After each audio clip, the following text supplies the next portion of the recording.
Oh no!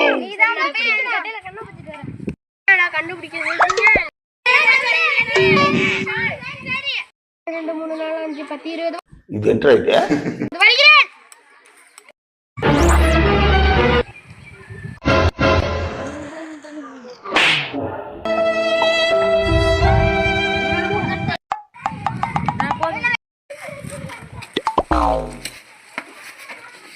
Oh no!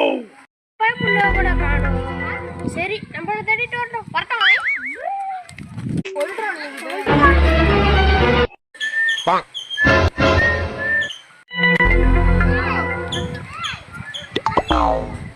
அலங்கார பந்தலிலே அலங்கார பந்தலிலே அழகாக படுக்க வைத்தோ எங்கள் நண்பன் இன்று மறைந்தனா